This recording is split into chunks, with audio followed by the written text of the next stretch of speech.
일본 후쿠시마. 온천 명소라 불리던 400년 역사를 가진 곳에서 직원 3명이 숨진 채 발견. 적설량 1m 46cm의 기록적인 폭설. 정말 충격적인 일이 벌어졌습니다. 20년간 단 한 번도 예측에 실패한 적 없던 미국 최고의 권위자가 한국인 동료의 경고 때문에 천운을 얻게 되었고 이내 고개까지 숙여야 했다고 하죠. 당국인 일본조차 예측하지 못했던 일을 유일하게 한국만이 예견했다고 하는데 과연 무슨 일이 있던 것인지 그 충격적인 이야기 지금 바로 시작합니다. 미국 지질학연구원 소속인 데클렌이라고 합니다. 제가 지질학연구원으로 일하게 된 것은 아주 우연한 계기였죠. 이 지구에서 다양한 국적의 사람들이 사는 것이 너무도 당연하다 생각했는데 자연재해 앞에서 인간은 너무도 힘이 없다는 것을 알게 되었습니다. 미국은 쓰나미부터 허리케인까지 예고 없이 찾아오는 자연재해 앞에 늘 힘없이 무너져야 했어요. 운이 좋게도 제가 살던 곳은 늘 피해를 받지 않고 면할 수 있었지만 저희 할머니께서 살던 집이 허리케인으로 인해 큰 피해를 받았고 그때 정말 온 가족이 무너졌던 순간이 있었습니다. 다행히 할머니는 무사히 저희 곁으로 와주셨지만 하루아침에 모든 것을 잃어버리셔 하늘나라로 가실 때까지 저희 집에서 함께 계셨죠? 전 이때 많은 생각이 들었어요. 저 자연재해라는 것을 인간이 정말 막을 수 없다는 것도 신기했죠. 인간이 이 지구에게 가장 강한 존재라 생각을 했는데 한없이 약한 존재라니 참 아이러니했습니다. 그래서 전 막을 수 없다면 대비는 할 수 있지 않을까 하는 생각을 자연스럽게 이어갔고 지질학 연구원이라는 직업이 있다는 것을 알았어요. 그 뒤로 쭉 관련학 전공을 하며 지금까지도 공부와 연구에 대한 열정을 놓지 않고 있습니다. 전 지구의 지질학적 현상을 연구하여 지진, 화산 폭발, 산사태 등의 자연재해를 예방하고 대비하는 데 중요한 역할을 하고 있어요. 이뿐 아니라 지하자원의 발굴과 보존, 지질학적 데이터를 기반으로 한 지도 작성과 지질학적 사고조사 및 분석 등 다양한 분야에서 활동하고 있습니다. 꼭 제가 있는 미국뿐 아니라 각국마다 지질학 연구원의 역할은 매우 중요하다고 볼 수 있죠. 저는 늘 지질학적 데이터를 수집하고 분석하여 지구의 역사와 현재의 지질학적 상태를 이해하고 파악합니다. 누군가는 매일 똑같은 일을 대충 하는 것 아니냐고 지적할 수 있겠지만 이렇게 매일 똑같은 데이터를 수집하며 아주 작은 변화에도 민감하게 반응해야 하는 것이 바로 제 업이죠. 작은 지구의 변화와 그에 따른 자연재해의 원인 혹은 앞으로 발생할 수 있는 재해를 미리 예방하는데 지금도 힘쓰고 있습니다. 단순히 재해에만 집중된 것이 아니라 석유, 천연가스, 광물자원 등의 발굴과 보존에도 힘쓰고 있어요. 인간이 살아가는 데 있어 꼭 필요한 자원이기에 늘 필요한 연구이죠. 지금까지도 연구 중에 있고 시도하는 것들은 상당합니다. 밝혀지지 않아서 그렇지만요. 어려서부터 바랐던 직업이기에 지질학 연구원으로 살기만 한다면 정말 행복할 줄 알았습니다. 그러나 현실은 다소 차가웠어요. 지질학적 데이터를 기반으로 한 지도 작성과 자연재해 예방에 관련된 연구를 수행하고 있는데 사실상 지진이나 화산 폭발과 같은 자연재해를 예측하는 게 쉬운 일이 아닙니다. 어느 정도 예상을 할 수 있지만 예상을 벗어나는 경우가 있고 그 피해를 감히 짐작할 수도 없기에 정말 무서운 것이 바로 자연재해라 할 수 있죠. 아직도 가끔은 제 자신에게 실망하는 날들이 있기도 해요. 지질학 연구원으로 살기 위해 학사 학위를 취득했고 이어 석사 과정까지 거치고 박사 학위까지 얻는 이 과정이 정말 길고 까다로웠죠.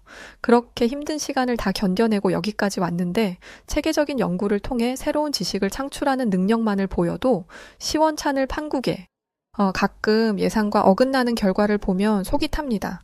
제 작은 실수가 한 나라를 무너뜨릴 정도의 위력을 불러오기에 전 결코 실수를 해서는 안 됩니다. 이런 책임감과 부담감으로 20년을 넘도록 살다 보니 어느새 제 아이들은 훌쩍 커 성년이 다 되었고 저를 대신해 가정을 책임지던 아내의 얼굴에 주름이 많아졌더군요. 지구를 지키고 세계 평화를 유지한다며 앞장서 일을 하던 제가 가족들을 돌보지 못했던 동안 시간이 이렇게나 흐른 겁니다. 이제 시간이 많이 흘러 저도 나이가 많이 들어서인지 아내가 이런 말을 했어요. 당신도 이제 내려놓을 때 아니야? 20년을 넘도록 가족들도 신경 안 쓰고 자연재해니 뭐니 그렇게 살았으면 이제라도 다 내려놓고 가족들이랑 시간 보내야지. 애들이 말을 안 해서 그렇지 당신 원망하는 건 알아? 저러다 애들 결혼하고 나면 정말 멀어지는 건 순식간이야. 지금도 서먹하잖아. 당신 애들이 요즘 무슨 생각을 하고 뭘 먹고 뭘 하고 다니는 줄은 알아? 이제 성인이라고 끝이 아니라 정말 얼마 남지도 않은 이 시간에라도 아빠 노릇하란 말이야. 당신이 영웅도 아니고 뭘 그렇게 세계를 구한다고 그러고 있어. 집에 있는 가족들이나 신경 쓰지. 아내의 말은 틀린 것이 단 하나도 없었습니다. 저 역시 아이들이 커가는 모습을 보지 못했던 것과 함께 시간을 보내주지 못한 것에 대한 후회가 밀려오곤 해요. 그러나 일이 우선이었고 제 자리에서 중요해질 것으로 예상되는 상황이라 할 일이 참 많습니다. 보통 일반적인 회사는 직급이 좀 차면 윗사람은 할 일이 많지 않겠지만 저희 일은 달라요. 쌓인 게 경력이고 노하우라고 늘 함께하고 서로의 스킬과 생각을 공유하며 가장 정확한 답안을 제시하는 것이죠. 가족들에게 저는 그저 늘 바쁜 아버지의 돈만 벌어주는 아버지 정도였을 겁니다. 이게 참 씁쓸하고 마음이 아프더라고요. 물론 제가 제 일이 너무 좋아서 푹 빠져 있던 것도 맞지만 그만큼 열심히 돈을 번 것은 결국 가족들을 위함이었는데 말이죠. 이런 고민은 전 세계 아버지라면 다 똑같다는 것을 타국에서 온 동료들과 대화하며 알았습니다. 일본, 한국에서 온 연구원들이 있는데 그들과 대화를 해보니 제 사정과 아주 똑같았죠. 말도 마세요. 저희 아내는 저 때문에 여기 미국까지 와서 애 키우고 있는데 맨날 그렇게 일만 하냐면서 난리도 아니에요. 솔직히 우리도 쉬고 싶지만 매 순간 급변하는 걸 지켜봐야 하는데 이걸 어쩝니까? 근데 교수님 보니까 꼭 제 미래 같아서 씁쓸하네요. 20년이 넘도록 계셔도 정말 달라지는 게 없군요. 우리 일이라는 게 그렇잖아. 나도 처음에는 가족들이랑 시간 보내고 싶었는데 이게 참 습관이 무섭다고 일하는 게 당연해지고 아내가 아이들 보는 게 당연해지니 자연스럽게 멀어지더라고.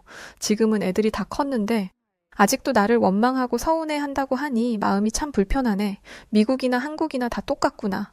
그러던 어느 날이었어요. 저와 대화도 잘 하지 않던 딸아이가 제게 이런 말을 했습니다. 이번에 가족여행을 갔으면 좋겠어요. 저 이제 졸업할 때까지 공부에 집중하려면 이때 말고는 시간 없거든요.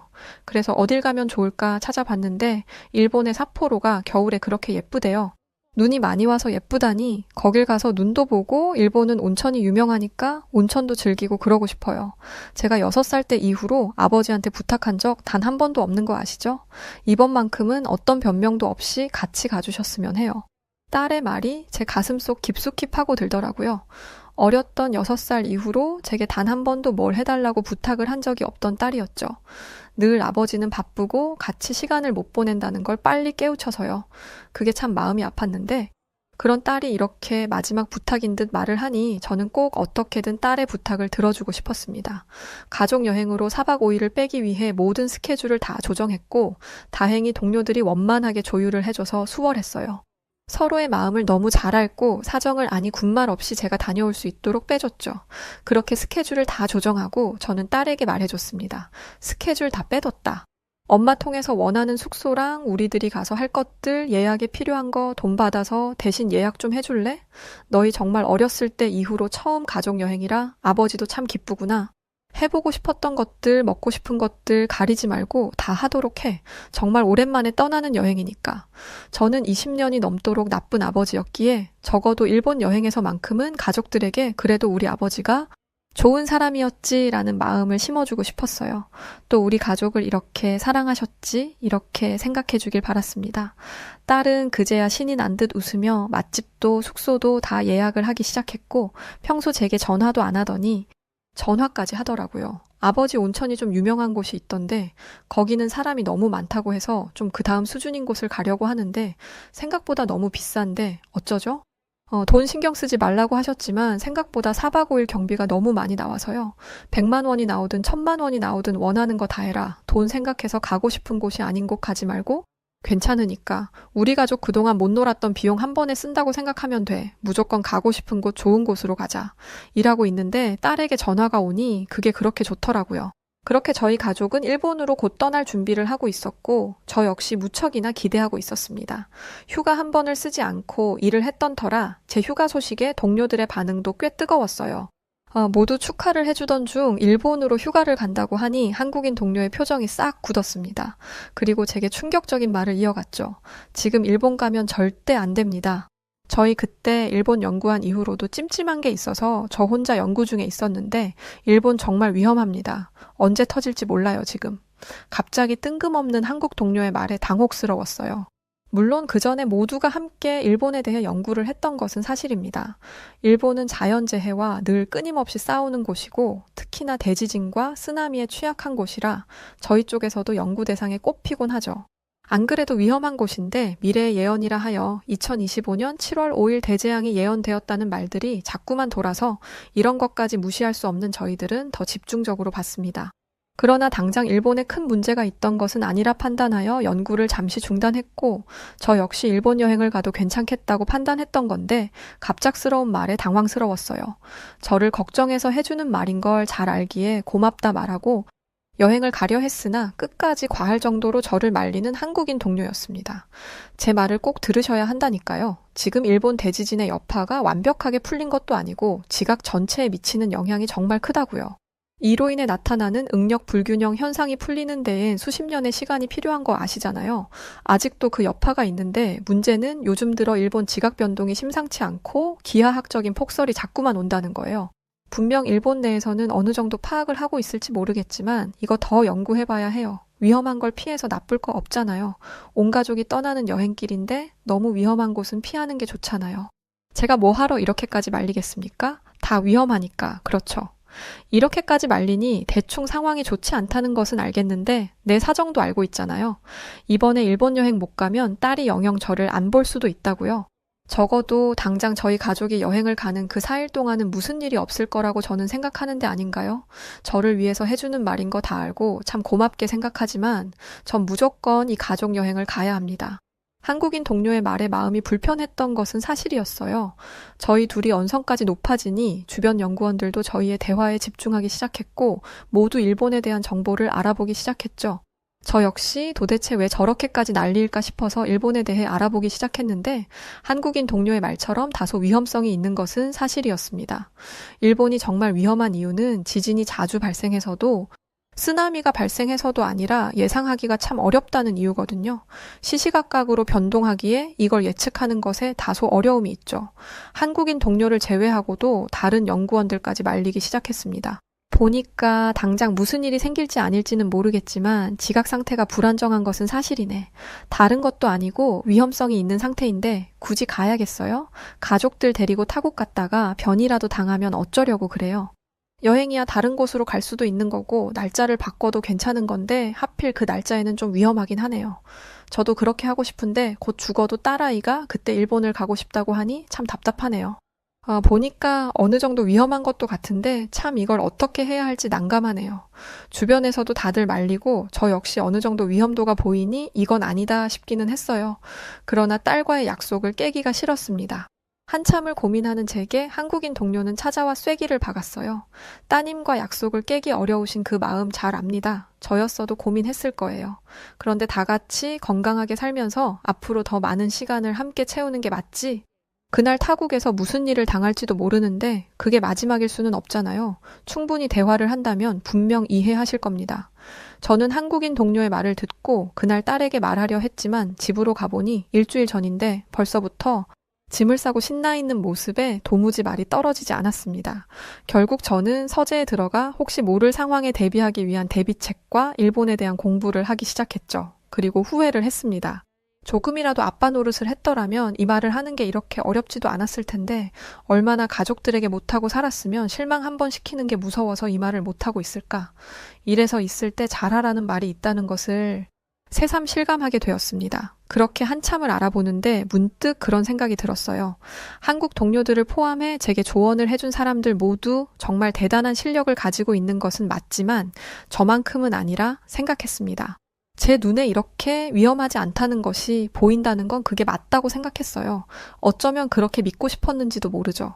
굳이 이런 말까지 할 필요는 없으나 처음 이 문제를 제기했던 한국 동료는 결국 한국에서 지질학 연구원을 하다 온 것이니 저희 미국과는 레벨부터가 다르다고 전 생각했습니다.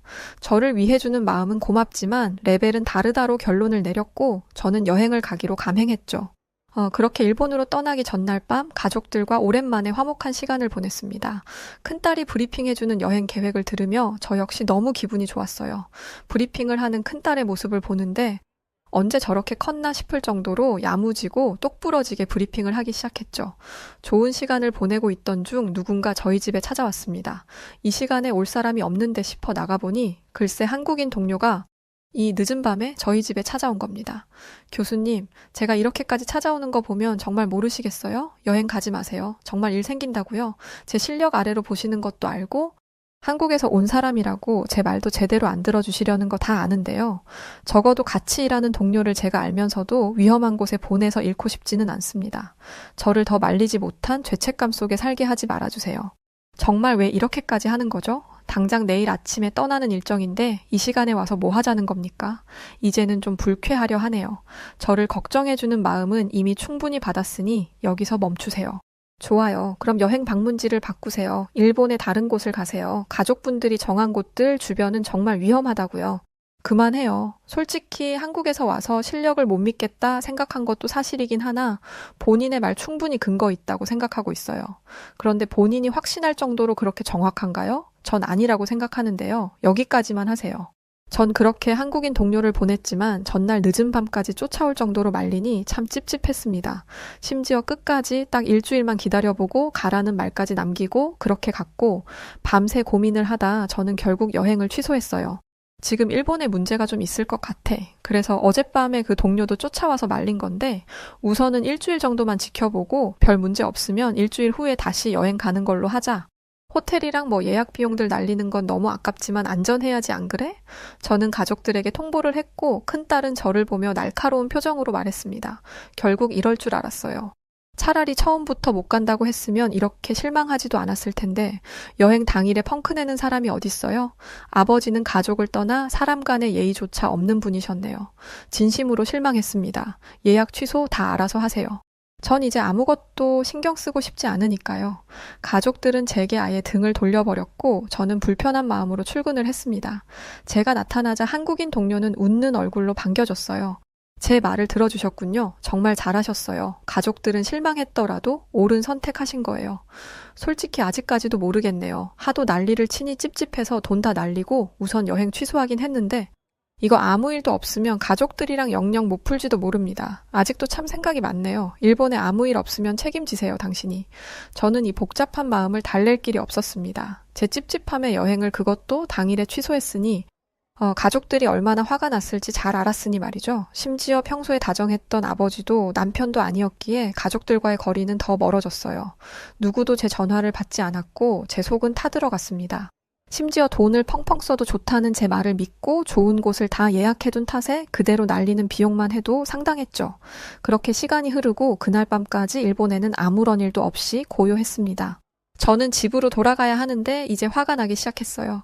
내가 이럴 줄 알았네요. 일본에 일이 터지긴 뭐가 터져요. 내가 당신 말만 듣고 무슨 짓을 했는 줄 압니까? 가족들이랑 벌어진 이 사이를 어떻게 극복할 수 있을 것 같아요? 내가 손해본 이 돈들은 당신이 책임질 겁니까? 애초에 제대로 알지도 못할 한국인 말을 듣고 이런 엄청난 결정을 한 내가 제정신이 아니었지. 다 당신 때문이니 책임지라고요. 머리끝까지 화가 났습니다. 정작 집으로 돌아가 보니 가족들은 저를 보자마자 각자의 방으로 흩어져 버렸고 제게 누구도 눈빛 한 번 주지 않았어요. 심지어 아직도 현관에는 캐리어들이 보였습니다. 이 모습을 보자마자 또 한국인 동료에게 화가 났어요. 뭘 알지도 못하면서 설쳐가지고 일을 이 지경으로 만들어.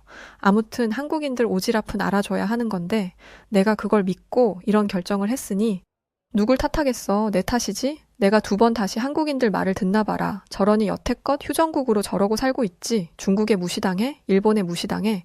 땅덩이 좁은 것처럼 속도 좁아 터져서는 완전 겁쟁이 아니야?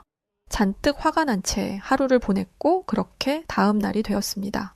저는 한국인 동료에 대한 감정의 골이 매우 깊은 상태였기에 쳐다보지도 않았고 말을 걸어도 무시를 했어요. 그의 목소리를 듣는 것조차 불쾌했죠. 평소처럼 일에 집중하고 있는데 갑자기 큰 소리가 들리기 시작했어요. 무슨 일이 벌어졌나 싶어 쳐다보니 그들의 입에서 하나같이 모두 일본을 외치고 있었습니다. 이어 충격적인 일들이 하나둘 벌어지기 시작했어요. 일본 지금 폭설로 난리가 아니네. 거기다 유명 온천에서 위독가스로 사망사고까지 발생했어. 이게 끝이 아니야. 지진 위험성까지 있고 정말 난리가 아닌데 정말 충격적인 소식이었습니다. 딸아이가 삿포로를 가고 싶다고 했으나 워낙 인기가 높은 곳이라 사람들이 많이 몰려 저희는 다른 곳들을 가기로 했죠. 그런데 그중 정말 유명한 온천 명소 한 곳을 가기 위해 후쿠시마를 가려 했어요. 바로 거기서 유독가스로 인해 인명사고가 발생한 것입니다. 이곳은 무려 400년 역사를 가진 노천용 명소로 알려져 있어 딸아이가 꼭 가고 싶다 한 곳이라 동선이 좀 복잡했지만 그래도 제가 가자고 했던 곳이었죠. 저희가 가려던 날에 가려던 곳에서 저런 사고가 발생했다니 충격이 여간 큰 것이 아니었습니다. 심지어 일본 전역에 폭설로 인해 수색 작업도 어려운 상황이었어요. 폭설이 너무 심하다 보니 곳곳에 크고 작은 교통사고부터 비행기 지연 등 일본 전역이 아주 시끄러웠습니다. 이 상황에 저희가 일본에 있었다면 아수라장 그 자체였겠죠. 무엇보다 온천 유독가스 사건은 이례적이라 저희들도 곧장 연구에 돌입을 해봤는데 참으로 안타까운 사고였습니다. 유독가스였던 황화수소는 화산온천의 독성 부산물이고 지열 활동으로 암석과 광물에 포함된 황성분이 분해되며 생성되는 기체이죠. 썩은 달걀 냄새가 나는 특징이 있고 안전한 수준의 황화수소는 혈관 확장과 항염증 효과가 있어 고혈압이나 관절통 등에 좋기도 합니다. 그러나 환기가 잘 되지 않는 공간이나 고농도의 황화수소에 노출되면 두통이나 어지럼증, 구역질 등을 유발하며 최악의 경우 사망에 이를 수 있어요. 사망 지점에 활화산이 있어 매우 높은 농도의 황화수소가 나왔을 가능성도 있고 폭설로 인해 쌓인 눈이 지열에 녹으면서 움푹 파인 구덩이가 생기고 그곳의 공기보다 무거운 황화수소가 고였을 가능성이 있었죠. 저는 그제야 한국인 동료에게 너무 부끄러웠습니다. 그간 그에게 해서는 안 될 수많은 말들까지 마구 쏟아냈으니 말이죠. 전 고민 끝에 제 진심을 전하기로 결심했습니다. 정말 미안하고 고맙습니다. 홧김이라도 내뱉은 제 말들에 진심으로 후회하고 반성하고 있어요. 제 자신이 얼마나 부족했는지 깨우치고 있습니다. 괜찮습니다. 그냥 여행도 아니고 가족분들이랑 어떻게 떠나시는 여행인지 잘 알고 있어서 저 같아도 예민했을 거예요. 다 떠나서 안전하시니 정말 다행이라 생각합니다. 한국인 동료는 뒤끝도 부리지 않고 흔쾌히 제 사과를 받아줬죠. 그리고 이내 가족들에게 연락이 오기 시작했어요. 가족들도 일본에 벌어진 일을 모두 알았고 큰딸은 제게 말했죠. 죄송해요. 저는 아버지가 또 일 때문에 저희들을 뒷전이라 생각하시는 줄 알고 너무 서운했는데 이런 이유가 있는 줄은 몰랐어요. 결국 아버지가 저희 가족 모두를 살리신 거예요. 그래, 너가 그렇게 생각하면 됐다. 우리 가족 여행은 꼭 갈 거야. 그런데 좀 안전하면서 재밌는 곳이 있는지 그걸 한번 찾아보자. 오히려 큰딸과는 더 대화를 나누게 되었습니다. 함께 다른 곳으로 여행을 갈 곳을 알아보기도 하고 일본에 벌어진 일에 대해서 대화를 나누기도 했죠. 가족들 모두 일본을 너무 가고 싶어 했지만 당분간은 위험도가 높은 곳이라 절대 갈 일은 없을 거라고 제가 아주 못을 박아버렸어요. 그 후 다른 곳을 찾아보는데 솔직히 놀아보지를 않아서 그런지 어딜 가야 할지 모르겠었죠. 고민을 내내 하고 있는 제게 한국 동료는 한 가지 제안을 했습니다. 한국으로 가시는 건 어떠세요? 온천이랑 즐기고 싶다고 하셨으니 전 부산으로 가시는 걸 추천드리고 싶어요. 해운대 쪽에 오션뷰 찜질방에 야외는 노천역에 워터슬라이드도 있는 그런 곳이 있거든요. 가족들이랑 가기 딱 좋은 곳인데 어떠세요? 바다도 있고 음식도 맛있고 외국인도 많아요. 비행시간도 일본이랑 비슷할 거고 일본보다 훨씬 좋을 겁니다. 그러고 보니 일하면서 한국과 교류가 많아 늘 궁금하긴 했는데 한 번도 가보진 않았어요. 동료의 말을 듣고 이참에 한번 가볼까 싶어 가족들에게 말하니 큰딸 반응이 꽤 좋았습니다.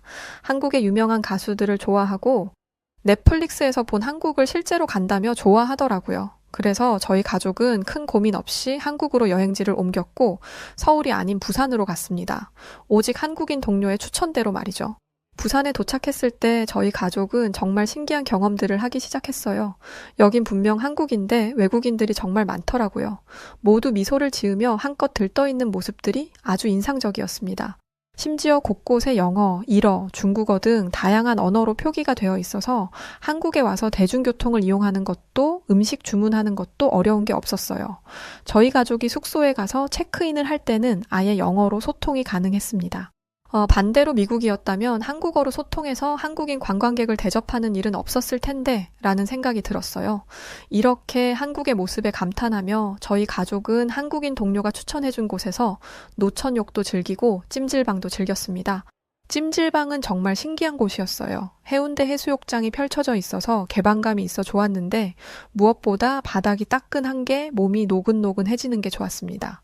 찜질방에는 온도가 다르고 타입이 다른 방들이 있는데 거기를 들어가서 찜질을 하면 노폐물이 몸속에서 빠져나온다고 했죠. 그렇게 찜질방에서 즐기다 보니 한국인들이 물통 같은 걸 꼭 들고 다니길래 용기 내어 물어봤습니다. 그러자 이런 대답이 나왔죠. 한국 찜질방은 처음이시죠? 여기선 맥반석 계란이랑 식혜를 꼭 먹어줘야 해요. 취향에 따라 매실차도 먹긴 하거든요. 딱 먹어주면서 찜질하고 저쪽에 있는 식당 가서 미역국에 밥 말아서 드셔보세요. 아주 든든하고 개운하실 거예요. 그래도 아쉽다면 꼭 라면까지 드시고요.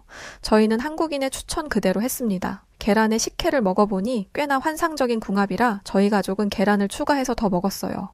그렇게 찜질을 하며 땀을 쫙 빼주고 미역국에 밥을 딱 말아서 먹었는데 이게 생각보다 술술 들어가더라고요. 그렇게까지 먹었는데도 약간 아쉬워서 정말 라면까지 먹어주니 이곳에서 보낸 하루가 정말 개운하고 재밌었습니다. 온종일 가족들이랑 붙어서 보낸 이 시간이 제게는 너무 소중했죠. 저희 가족은 부산에서 다양한 경험을 해봤어요. 부산에 유명하다는 남포동에 가서 씨앗 호떡도 사 먹고 자갈치 시장도 가봤습니다. 저녁에는 광안리에 가서 조개구이와 회를 먹으며 반짝이는 광안대교를 바라보며 우리 가족의 행복을 빌어보기도 했죠. 그렇게 행복한 시간을 보내다 보니 문득 궁금한 것이 생겼습니다. 부산에 유독 외국인들이 많던데 여행을 온 듯한 사람들도 있지만 아예 사는 사람들도 많아 보였거든요. 그들의 마음이 궁금했던 찰나에 한 미국인 가족을 광안리 해수욕장을 거닐다 만나 물었습니다. 그러자 그는 이렇게 대답했어요. 저희는 남편 일 때문에 부산에 와서 사는데 한국 사람들이 친절하고 좋아요. 미국이랑 다르게 사람 사는 것 가치 정도 있고 서로 챙기고 아끼는 그런 문화가 있거든요. 그리고 시민의식이 뛰어나서 길거리만 봐도 쓰레기도 없고 치안도 좋은 곳이거든요. 무엇보다 아이 키우기에도 좋아서 저희 가족은 미국보다 여기서 사는 지금이 더 행복하네요. 미국인 가족의 말을 들어보니 여행하는 동안 저희 가족이 느낀 그대로였습니다. 저 역시 한국의 치안과 현대적이고 최신 시설 등에 준하는 서비스 등에 많이 놀랐거든요. 그간 미국이 전부이고 세계 1등이라고 생각하며 자부하고 살았던 저였습니다. 그런데 이렇게 조금 떨어진 한국만 와봐도 미국보다 우수한 문화들이 많다는 것을 보고 저는 스스로 반성을 했어요. 앞으로는 그저 미국인이라는 이유로 오만하게 살지 말아야겠다고 말이죠. 한국인 동료 덕분에 저희 가족은 20여 년간 묵혀뒀던 모든 감정을 한국에 후루 털고 가족애와 우리 가족만의 끈끈함을 한국에서 가지고 올 수 있었습니다. 또한 한국인 동료 덕분에 저희 가족은 목숨도 구할 수 있었죠. 그 친구는 곧 한국으로 돌아가겠지만 거리가 멀어져도 영원한 친구로 동료로 그렇게 남고 싶네요. 25일 미국에 돌아오자마자 이렇게 사연 써서 보내는데 부산에서 친절하게 저희를 대해주신 한국인 여러분들 모두 고마웠습니다. 한 일본의 마을, 한국에서 온 사람들이 꼴보기 싫다며 쑥덕거리는 일본인들이 보입니다. 이들은 왜 일본인들이 한국인 편을 드는 거냐면서 자신들 조상들이 조선인들을 부린 데는 다 이유가 있었다는 미친 말들을 하는데요. 일본의 이런 실상을 폭로하며 한국인들에게 사죄하는 한 여성의 사연은 정말 충격 그 자체입니다. 과연 무슨 일이 있었던 걸까요? 안녕하세요. 저는 국제구호단체의 현장 코디네이터로 일하고 있는 31살 사토 사쿠라입니다. 제가 이렇게 사연을 쓰게 된 계기는 일본을 강타한 제10호 태풍 산산 때문이에요. 뉴스 기사를 통해 접하셨겠지만 현재 일본의 상황은 정말 심각합니다. 태풍 산산이 남서부를 느리게 지나가면서 기록적인 폭우를 쏟아내고 있거든요. 기상청 발표에 따르면 오늘 오후 2시 기준으로 태풍이 야마구치현 야나이시 부근을 시속 15km로 지나고 있다고 해요. 중심 기압은 994 헥토파스칼로 상륙 초기보다는 약해졌지만 그래도 중심 부근 최대 순간 풍속이 초속 30m에 달한답니다. 엄청난 속도죠. 이런 상황에서 일본 국민들의 피해도 심각합니다. 야마구치현의 한 마을은 거의 모든 집이 침수되어 주민들이 지붕 위로 대피한 상태고 이들을 구조대원들이 보트를 타고 주민들을 구조하고 있지만 강한 바람 때문에 작업이 쉽지 않아요. 수도인 도쿄 근교의 한 강가 마을마저 제방이 무너질 위기에 처해 있다고 합니다. 주민들이 밤새 모래주머니를 쌓고 있지만 계속되는 폭우로 상황이 나아지지 않고 있죠. 수도인 도쿄마저 태풍의 영향을 받으면 얼마나 혼란스러워질지 상상조차 하기 싫습니다.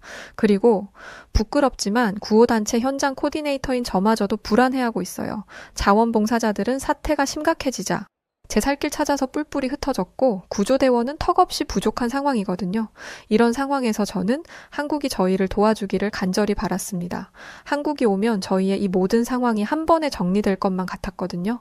그런데 일본의 구조대원들과 민간인들은 본인들 사정은 생각도 안 하고 한국의 도움 같은 건 필요 없어 라는 말이나 하고 있습니다.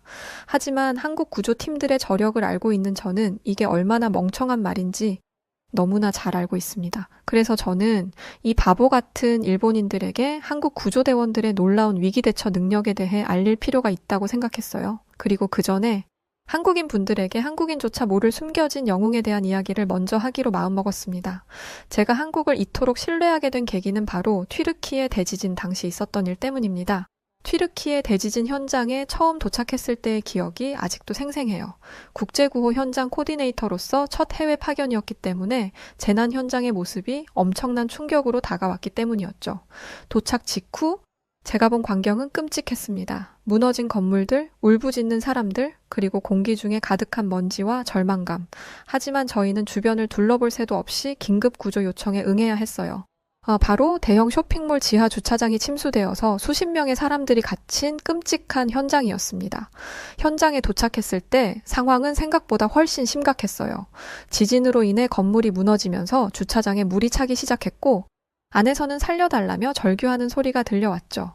곧이어 저를 따라 우리 일본 구조팀이 도착했어요. 저는 드디어 구조가 시작되겠구나라는 생각에 희망이 피어나는 것을 느끼며 안도했습니다. 그때는 그랬어요. 하지만 그 희망은 눈 녹듯 사라졌습니다. 기세등등하게 자리를 잡고 작전을 짜는 듯 했던 일본 구조대원들이 제게 오더니 우리는 여기서 손을 떼겠다라고 하는 게 아니겠어요? 순간 이 사람들이 미쳤나? 하는 생각이 들었습니다. 그런데 그들의 눈에서 공포와 당혹감이 느껴지자 차마 그들을 나무랄 수 없었습니다. 알고 보니 일본 구조대원들은 수중 구조 경험이 전혀 없더라고요. 저는 이게 말이 되나 싶었습니다. 일본처럼 자연재해가 잦은 나라에서 온 구조대원들이 수중 구조 경험을 가지고 있지 않다는 게 말이 안 되잖아요. 그러나 분을 내는 것도 잠시였습니다. 저 안에서 고통받고 있는 사람들의 절규 소리가 또다시 들려왔거든요. 그런데 바로 그때였어요. 커다란 승합차 한 대가 저희 앞에 서더니 보호복을 입고 있는 사람들이 장비를 들고 우르르 나오더라고요. 마블의 어벤져스라는 영화 아시나요? 그 영화에서 나오는 히어로들처럼 엄청난 포스로 나오는데 그들이 타고 온 승합차에는 태극기가 그려져 있었습니다. 이제 와서 말하면 처음엔 한국 구조대를 의심했어요. 재난 상황에 잔뼈가 굵은 일본 구조대원들도 포기한 걸 한국 구조대가 해결하긴 어려울 거라 생각했죠. 한국은 일본에 비해 자연재해가 덜한 편이잖아요. 그래서 한국팀의 리더가 우리에게 다가와 설명을 시작했을 때 저는 그의 말을 반신반의하며 들었습니다. 그의 자신감 넘치는 태도가 오히려 경계심을 불러일으켰달까요. 무엇보다 그들이 가져온 장비들은 우리가 본 적 없는 것들이었어요. 복잡해 보이는 다이빙 장비, 수중 통신 장치, 심지어 로봇 같아 보이는 것들도 있었죠. 이런 장비들이 과연 효과가 있을지 아니면 그저 겉만 번지르르한 것은 아닐지 의구심이 들었었습니다. 그러나 방법이 없잖아요. 어쩔 수 없이 한국팀을 믿어보려고 하는데 한국팀이 구조를 시작하자마자 예상치 못한 일이 벌어졌습니다. 갑자기 땅이 흔들리더니 새로운 여진이 발생한 거예요. 그 순간 모두의 얼굴에서 핏기가 싹 가셨습니다. 주차장 구조가 더욱 불안정해지고 수중의 시야는 마치 진흙탕처럼 뿌옇게 변해버렸어요. 현장은 순식간에 아수라장이 되었습니다. 구조대원들은 혼란 속에서 우왕좌왕했고 장비들은 여진으로 인해 여기저기 흩어졌어요. 먼지가 자욱하게 피어올라 숨쉬기조차 힘들어졌습니다. 그 속에서 들리는 비명소리와 무너지는 소리가 공포를 더욱 증폭시켰죠. 짧은 여진이 지나간 뒤 주변은 아수라장이 되었고 지하로 들어갈 수 있는 작은 구멍조차 막혀서 들어갈 수가 없었습니다. 저걸 헤집는 순간 지하가 무너질 것 같았죠. 그런데 그때 한국팀 리더가 그곳으로 가더라고요. 저는 달려가서 그들의 앞을 막았습니다. 안 돼요. 지금 저곳에 들어가는 건 다 같이 죽자는 겁니다. 그러나 한국팀의 리더는 단호했어요. 한 생명이라도 더 구하는 것보다 가치 있는 건 없어요. 제가 여기에 온 이상 저는 제가 할 수 있는 일에 최선을 다할 거예요. 저는 또 한 번 소리쳤어요. 당신 미쳤군요? 영웅놀이라도 하겠다. 이건가요? 한국팀 리더는 어깨를 으쓱거리며 돌아갔고 한국팀 리더가 장비를 챙기는 동안 일본 구조대원들은 그를 비웃듯 바라보고 있었어요. 누군가가 작게 속삭였죠. 저 인간 곧 울면서 돌아올걸? 산채로 나오면 다행이지. 아니, 어쩌면 나오지도 못할 수도 있겠네. 순간 짜증이 확 나더라고요. 본인들은 겁이 나서 들어가지도 못하면서 목숨 걸고 사지로 들어가는 사람에게 저게 할 말인가요? 하지만 아무것도 못하고 가만히 서 있는 건 저도 마찬가지였기에 저는 그 누구의 탓도 할 수 없었습니다. 그러나 한국팀 리더의 무모해 보였던 결정은 기어코 기적을 만들어냈어요. 그가 수중통신기를 통해 첫 번째 생존자를 발견했다는 소식을 전해왔을 때 저희는 환호했습니다. 그리고 곧이어 두 번째, 세 번째 생존자도 발견되었죠. 그런데 네 번째 생존자의 발견 소식을 듣고는 모두가 긴장 상태에 빠졌습니다. 여기 네 번째 생존자가 있습니다. 임산부예요. 출산이 임박한 것으로 보입니다. 한국팀 리더의 지시에 따라 안으로 들어간 한국팀 구조대원들은 3명의 생존자를 먼저 꺼냈고 마지막으로 리더가 임산부를 안고 물 밖으로 나왔을 때 임산부는 힘겹게 외쳤습니다. 아기가 나오려고 해요. 도와주세요. 현장은 패닉 그 자체였습니다. 주변을 둘러보니 병원은커녕 안전한 장소조차 없었어요. 일본에서 온 남성 의료 관계자가 있었지만 그는 망설이고 있었습니다. 저는 할 수 없습니다. 여성의 출산을 돕는 일을 해본 적이 없어서 적절하지 않는 것 같습니다. 그의 말에 저는 충격을 받았습니다. 이런 위급한 상황에서도 의료 관계자 입에서 저런 말이라뇨? 당신은 여진으로 인해 가뜩이나 안 좋은 도로가 뒤집어진 상태라 앰뷸런스가 오지 못하는 상황이었고 아이의 머리가 보일 정도였습니다. 저는 그에게 강하게 항의했어요. 지금이 어떤 상황인지 아시나요? 이곳에서 아이를 받을 수 있는 사람은 당신뿐이라고요. 의료인으로서의 책임을 다하세요. 하지만 그는 고개를 저었습니다. 전 못합니다. 혹시라도 잘못되면 모두 제 책임이 될 거 아니에요. 아니, 대체 환자를 보면서 무슨 생각을 하길래 책임 이야기가 나오는 거죠? 이런 논리를 가지고 어떻게 의료인이라 할 수 있단 말인지. 이건 직업의식과 사명감의 부재로밖에 보이지 않았어요. 그런데 그때 한국팀에서 한 남성이 나타났습니다. 제가 하겠습니다. 아이를 받아본 적은 없지만 아내가 출산할 때 옆에서 지켜본 적이 있어요. 저희는 간호사의 지시 아래 우리는 최대한 안전하고 깨끗한 환경을 만들려 노력했습니다. 담요를 깔고 온수를 준비하고 소독된 도구들을 가져왔어요. 다행히 얼마 지나지 않아 아이가 세상으로 나왔고 마침내 아기의 울음소리가 들렸습니다. 아이를 품에 안은 엄마는 눈물을 흘리며 쉰 목소리로 말했어요. 정말 감사합니다. 이대로 죽는 줄로만 알았어요. 저를 살려주셔서, 아이를 살려주셔서 감사합니다. 이 아이의 이름은 저를 구해주신 구조대원분의 이름으로 하겠어요. 이 말에 한국팀 리더는 겸손하게 고개를 숙였고 간호사는 소피아의 손을 꼭 잡아주었습니다. 이 모든 과정을 지켜보면서 저는 한국팀의 용기와 전문성 그리고 인간의 큰 감명을 받았어요. 반면에 일본팀의 행동은 저에게 깊은 실망감을 안겨주었죠.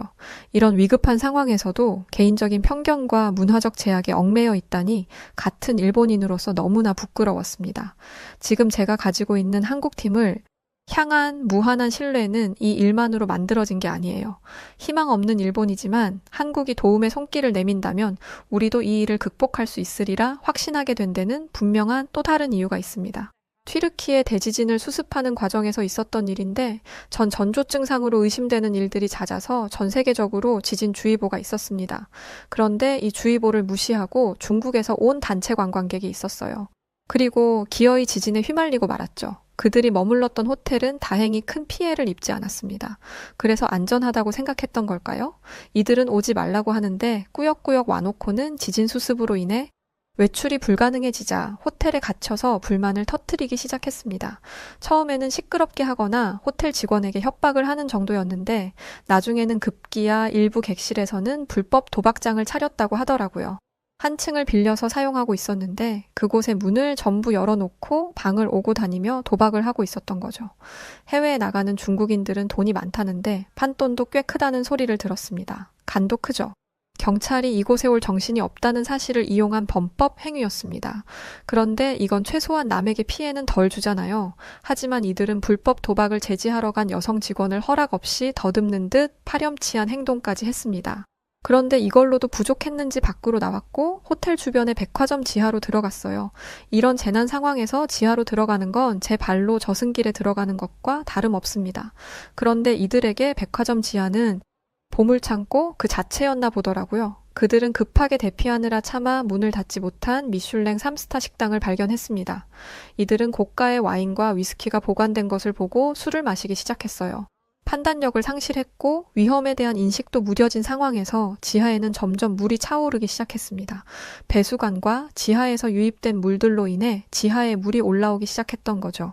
게다가 전기가 제대로 차단되었는지도 확실치 않은 상황이었고 가스 누출도 의심할 만한 상황이었습니다. 결론부터 말씀드리자면 이 민폐 관광객들은 무사히 구조되었습니다. 그래서 안쪽에서 있었던 일들을 제가 알고 있는 거예요. 제가 직접 목격한 광경은 물이 차오른 지하에서 나오고자 발버둥 치는 이들의 비이성적인 행동이었습니다. 이들은 높은 곳을 차지하기 위해서 서로를 밀치기 시작했고 한 여성이 고함을 지르며 다른 사람의 머리채를 잡아 끌기도 했어요. 탈출구를 만들겠다며 무분별하게 시설물을 부셔서 유리가 깨지기도 하고 위험한 상황이 점점 심해졌습니다. 저희 일본 팀들은 이 심각한 모습을 보며 이거 정말 위험한데? 라고 이야기하고 있었어요. 하지만 할 수 있는 게 없었습니다. 이런 대형 백화점에서 사람을 구조해 본 적이 없거든요. 이거 대체 어떻게 접근해야 하는 거야? 그걸 팀장님이 저희한테 물어보시면 어떡해요. 이젠 일본 구조팀 내에서도 분열의 조짐이 보일 참이었습니다. 그런데 그때 또다시 태극기가 보였어요. 정말 마음이 불안했었는데 저 태극기를 보니 마음이 순식간에 편해지더라고요. 아니나 다를까 한국팀은 일본팀과 완전히 달랐습니다. 한국 팀장은 현장을 순식간에 파악한 뒤 즉시 지시를 내리기 시작했어요. A팀은 전기 차단, B팀은 가스 누출 방지, C팀은 인명 구조에 집중하세요. 주어진 시간이 얼마 없습니다. 최대한 신속하고 안전하게 움직이세요. 한국 구조대원들은 망설임 없이 행동에 옮겼습니다. 그들은 특수 제작된 방수 슈트를 입고 위험한 지하 공간으로 진입했습니다. 물은 이미 가슴 높이까지 차올라 있었고 전기 감전 등 위험한 요소가 많음에도 불구하고 말이죠. 반면 일본 구조대원들은 여전히 현장 밖에서 망설이고 있었습니다. 한국팀이 뭔가를 지시하면 따르기는 하지만 위험한 현장으로는 발길도 안 하더라고요. 한국팀은 위험을 무릅쓰고 계속해서 깊숙이 들어갔습니다. 일본이 이쪽으로 특화되어 있다고 생각해 왔는데 정말 무능력한 모습 그 자체였습니다. 그러나 한국팀은 전기가 흐르는 물속을 헤엄치며 전기가 차단되었는지 가스 누출이 이루어지고 있는지 순식간에 파악했고 완벽한 팀워크를 보여주었어요. 그리고 그 모습을 보면서 일본 팀의 팀장은 얼이 빠진 듯 했습니다. 이쪽으로 잔뼈가 굵은 사람이었는데 자신의 한계와 무능력함을 느낀 듯 했죠. 지금 무슨 생각하세요?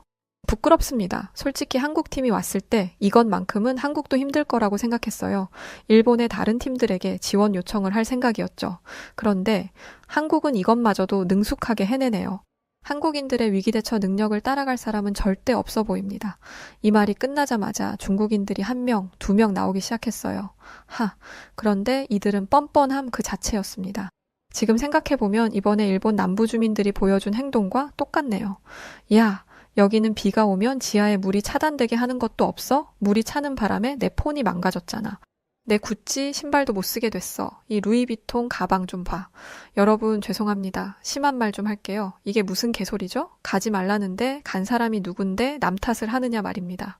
중국인들은 자신이 누군지 아냐며 고전적인 갑질을 시작했습니다. 그런데 한국 구조팀은 눈 하나 깜짝하지 않았습니다. 마치 이런 일을 자주 겪은 사람들처럼 말이죠. 저희에게는 여러분이 안전하다는 사실이 가장 중요합니다. 정확히 이 한 문장을 남기고 돌아서서 가더라고요. 그 뒷모습이 얼마나 든든한지 감정에 휘둘리면 구조를 할 수 없습니다. 재난 상황에 처하면 인간은 그 누구보다 이기적으로 변하거든요. 그 추악한 인간성을 보고도 평정심을 찾는 건 정말 어려운데 저조차도 화가 나는 걸 참고 넘길 수 있다니 너무나 성숙하고 멋진 모습이었습니다. 그런데 속상한 마음도 들었어요. 한국인들은 맞서 싸우지도 않고 화를 내지도 않았잖아요.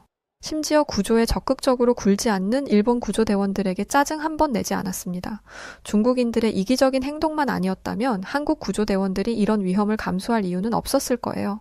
그리고 일본 구조대원들이 적극적으로 움직여줬다면 모든 일을 한국 구조대원이 맡지 않아도 되겠죠. 구조대 일이 얼마나 힘든데 무거운 짐을 함께 들어도 모자랄 판에 아무 도움되지 않으면 화가 날 법하잖아요. 그러나 그들은 시종일관 차분하고 이성적이고 성숙한 모습을 보여주었습니다. 저는 이 모습을 보면서 과거에 경험했던 김씨 아저씨와의 일을 떠올리게 되었어요. 이 일을 설명하기 위해서는 아주 먼 과거로 넘어가야 합니다. 당시 저는 중학생이었는데요. 지금처럼 거대한 폭풍은 아니었지만 꽤 심각한 폭풍이 있었습니다. 그리고 저는 당시 남부 지역에서 살고 있었죠. 제가 있던 곳의 모습은 마치 폭격을 맞은 듯 했어요. 게다가 그 지역 대부분의 사람들이 업으로 삼는 장어 양식장은 물에 잠겨버렸습니다. 당시 구조대책본부는 반복해서 경고를 하는 중이었어요. 대피 장소를 알려주는 건가 했는데 아니더라고요. 절대 바다로 나가지 마십시오. 아직 위험합니다. 본부장의 목소리가 확성기를 통해 울려 퍼졌어요. 반복합니다. 어떤 이유로도 출항을 금지합니다. 이게 무슨 말인가 싶었습니다. 여전히 바람이 불고 파도가 매서운데 배를 타는 미친 사람이 어디 있겠어요? 그런데 그 미친 인간들이 저희 동네에 있더라고요. 왜냐하면 바람이 살짝 약해진 틈을 타서 두 척의 소형 어선이 구조대책본부의 눈을 피해 몰래 출항했기 때문이었죠. 아니나 다를까 얼마 지나지 않아 무전기에서 비명소리가 들려왔어요. 구조대책본부에 계신 아버지에게 속옷을 챙겨드리러 갔다가 그 무전을 들었는데 정말 깜짝 놀랐습니다. 살려주세요. 배가 뒤집혔어요. 아버지는 즉시 구조선을 타고 출발했습니다. 두 척의 배에 타고 있던 어민들은 무사히 구출했지만 이들을 구조하는 과정에서 한 사람이 배에서 미끄러지며 배에서 떨어지고 말았습니다. 파도가 거센 상황에서 구조하기란 결코 쉬운 일이 아니었고 그 사람은 어느새 바다 밑으로 가라앉고 말았어요.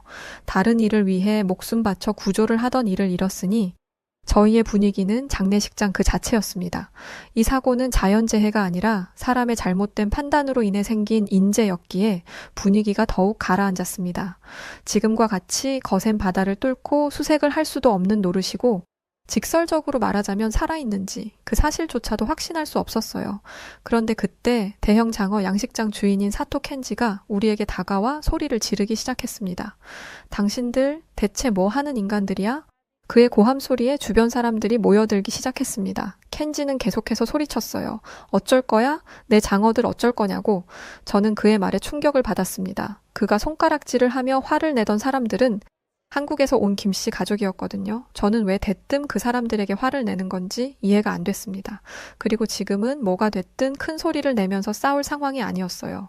사람이 파도에 떠내려가 생사를 알 수 없는 상황에서 바다로 흘러간 장어 잡겠다고 무리하게 배를 띄운 인간이 큰 소리를 내는 게 말이나 되나요? 누군가의 탓을 하고 싶지만 솔직히 말해서 엄밀히 따지면 안타까운 희생은 사토 켄지 때문이라고 할 수 있습니다. 누군가가 목숨을 걸고 구조 활동을 하는 동안 그는 오직 자신의 재산 피해만을 생각하고 있었던 거예요. 게다가 전혀 상관없는 이에게 화를 내고 있었습니다. 동네에서 힘 좀 쓴다는 사토 켄지가 큰 소리를 내자 사토 켄지와 함께 배를 타고 나갔던 하사시도 목소리를 높였습니다. 그래, 이 한국인들 우리 동네에 왔을 때부터 기분 나빴다고. 갑작스러운 공격을 당한 김씨 가족은 굉장히 당황했습니다. 당연하죠. 그걸 보는 저조차도 당황스러웠던걸요. 사토 켄지가 한국인 가족에게 화를 낸 이유는 김씨 가족이 장어 양식장에서 일을 하다 실수했기 때문도 아니었습니다. 태풍 경보를 꺼버렸기 때문도 아닙니다. 그들이 화를 내는 이유는 당신네가 집 지을 때 베어버린 나무 있지? 그게 우리 마음 수호신이야. 그걸 당신들이 베어버려서 이런 재해가 일어난 거라고 용왕님이 노하신 거야. 수호신은 무슨 수호신. 어이가 없더라고요. 저희 집안은 그 동네 토박입니다.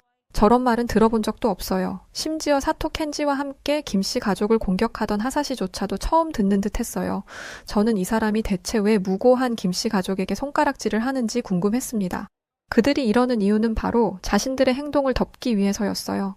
당신들이 없었다면 태풍이 올 리 없었고 그러면 내 장어들이 사라지지도 않았을 거야. 그리고 그렇지 않았더라면 우리가 배를 타고 나갈 일도 없었겠지? 마치 자신이 무엇이라도 되는 양 의기양양하게 김씨 가족을 쳐다보는 사토 켄지의 모습이 마치 악마처럼 느껴졌습니다. 자신의 그릇된 행동으로 누군가가 억울한 희생을 당했잖아요. 거기에 대해 책임의식을 가지지는 못할 망정. 김씨 가족에게 그 책임을 돌리다니 인간의 추악한 본성을 마주한 듯한 기분이었습니다.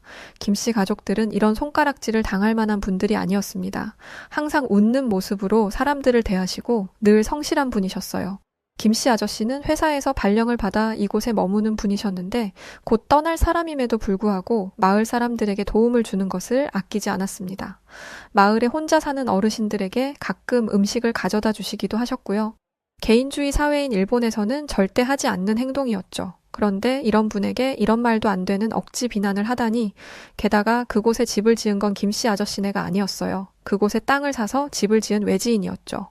그러니까 수호신이라고 주장하는 그 나무도 같은 일본인이 베어낸 거였습니다. 저희 아버지가 나서서 이렇게 말씀하셨어요. 수호신은 무슨 수호신. 대대로 이 동네에서 살았지만 그딴 얘기는 들어본 적도 없네. 그리고 당신들 때문에 사람이 죽었어. 무릎 꿇고 사죄해도 모자랄 마당에 뭐. 수호신? 그러나 사토 켄지는 멈추지 않았습니다.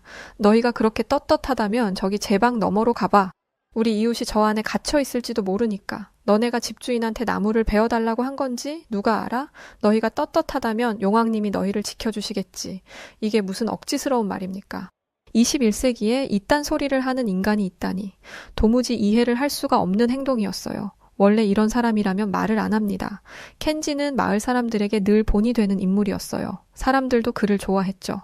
하지만 지금 보여주는 이 모습은 너무나 실망스러웠고 저는 사토 켄지의 진짜 모습을 보는 것을 넘어 인간의 추악한 본성을 마주한 듯 했습니다.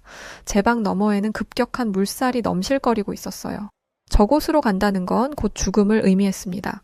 저는 김씨 아저씨가 이 무례한 일본인들의 턱을 날려버리는 게 당연하다고 생각했어요. 하지만 김씨 아저씨는 사토 켄지와 하사시를 향해 말했습니다. 당신들은 누군가가 귀한 아들을, 소중한 친구를 잃은 사실은 안중에도 없어 보이네요. 저를 탓하고 싶다면 탓하세요. 하지만 그의 용맹함을 기리고 추모한 뒤에 하세요. 김씨 아저씨가 처음 보여주는 눈빛으로 기선제압을 하니 공기의 흐름이 바뀌더군요. 사토 켄지는 마치 사나운 맹수를 만난 것 마냥 몸을 움츠리더니 어깨를 좁히고 하사시와 함께 숙덕거렸습니다. 정말 찌질해 보이더군요. 저는 김씨 아저씨의 새로운 모습에 놀라면서도 동시에 존경스러운 마음이 들었어요. 이렇게 말도 안 되는 비난을 받으면 분노할 법도 한데 김씨 아저씨는 자신의 감정은 뒤로 하고 유가족들과 그들의 친구들의 마음을 먼저 헤아리고 있었던 것이었습니다. 누군가는 인간의 밑바닥을 보여주었는데 누군가는 진짜 어른의 성숙한 모습을 보여준 것에 대해 존경심이 솟구쳐 올라왔어요. 저는 조심스럽게 김씨 아저씨에게로 향했습니다.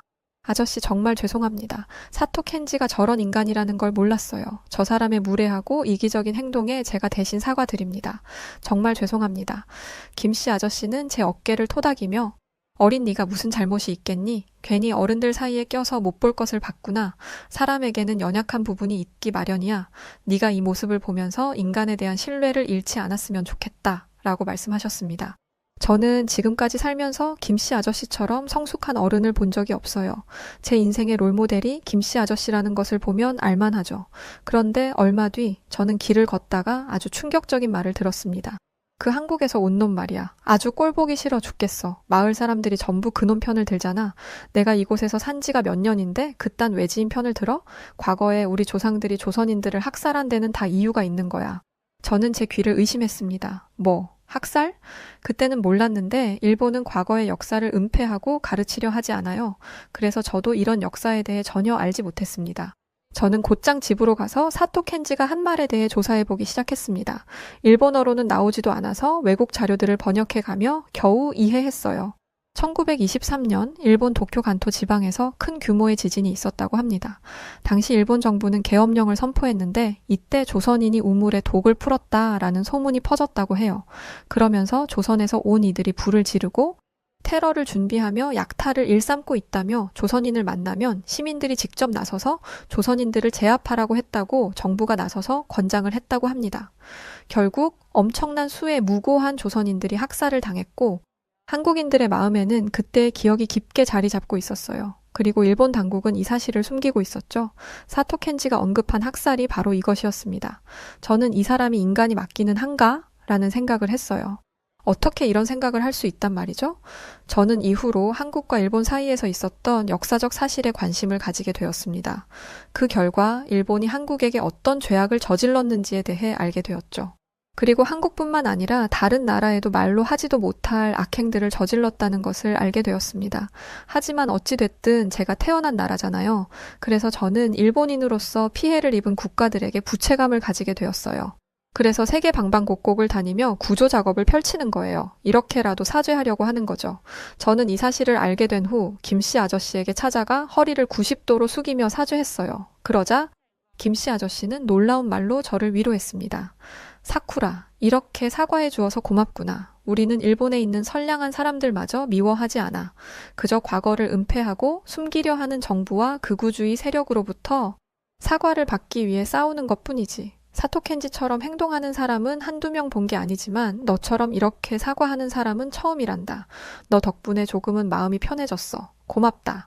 어떻게 제게 오히려 고맙다는 말을 할 수 있는 거죠? 저는 김씨 아저씨의 말이 끝난 뒤에야 고개를 들어 김씨 아저씨를 올려볼 수 있었고 아저씨의 눈에서 눈물이 흘러내리는 것을 이제야 보았습니다. 아마 아저씨는 일본에 살면서 여러 수모를 당하셨던 것 같아요. 아마 사토켄지 같은 사람이 많았던 거겠죠. 그런 아저씨에게 제 사과가 조금이라도 위로가 됐다면 다행이라고 생각했습니다. 하지만 김씨 아저씨를 향한 존경이 한국 구조대에게도 적용되는 건 아니었습니다. 개인적인 감정은 감정이고 일은 일이잖아요. 그래서 튀르키예에 갔을 당시 한국 구조대를 의심했던 겁니다. 하지만 그곳에서의 경험을 통해 이제는 알죠. 한국의 기술력을 말입니다. 정말이지 한국의 구조대는 인성도 남다르고 기술력도 뛰어났습니다. 이성적인 상황이 된다면 이성적인 면모를 발휘했고 임산부를 도울 때는 인류애를 발휘했죠. 저는 그 모습에서 김씨 아저씨의 모습을 떠올렸고 이것이 한국인들의 진면모라는 것을 깨달았습니다. 이후로 저는 이때 한국 구조대원들을 통해 배운 것들을 가지고 구조대에서 일하고 있습니다. 그리고 지금 현재 태풍의 영향에서 불안할 때면 그때의 기억을 떠올리죠. 모두가 포기한 상황에서 포기하지 않고 돌파구를 찾아냈던 한국의 구조대원처럼 말입니다. 저는 부디 일본 구조대원들과 시민들이 한국 구조대에게 겸손하게 도움을 요청했으면 좋겠어요. 한국 구조대의 기술력과 태도를 배우는 것만이 일본이 성장할 수 있는 발판이라는 것을 깨닫기를 바랄 뿐입니다. 그리고 한국에 계신 여러분, 여러분들에게 지난 과거에 대해 진심으로 사과드립니다. 보잘것없는 제 사과뿐이지만 그럼에도 죄송합니다. 자, 오늘 사연 여기까지인데요. 참 충격적이란 생각이 드네요. 일본인 국적을 가지고 자신의 국가를 이렇게 폭로하듯 솔직하게 이야기할 수 있는 용기를 내는 게 쉽지 않은 일인데 고맙습니다. 네, 오늘 사연 어떻게 들으셨나요? 한국인 구조대원분들 정말 멋지신 분들이죠. 늘 자랑스럽고 언제나 감사한 마음을 가지고 있습니다. 여하튼 영상 끝까지 시청해주신 우리 구독자분들 모두 감사드리고요. 저는 더 좋은 영상으로 다시 찾아뵙겠습니다. 요즘 날이 부쩍 차가워졌어요. 늘 건강 조심하시고 알차고 즐거운 하루 되세요. 그럼 여우튜브 송은지였습니다. 고맙습니다. 그리고 늘 사랑합니다. 당신만의